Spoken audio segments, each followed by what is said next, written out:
Tired of rummaging for your card every time those late-night cravings hit? Unfortunately, Uber Eats doesn't directly accept Cash App as a payment method. But don't worry, I've got a workaround. This video is your guide to enjoying Uber Eats, even with just your Cash App balance. First, you'll need a Cash App card. If you don't have one already, order one directly through the Cash App.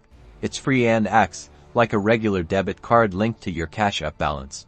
Once you have your physical or virtual Cash App card, add it to your Apple Pay or Google Pay wallet. This turns your Cash App balance into a mobile payment method.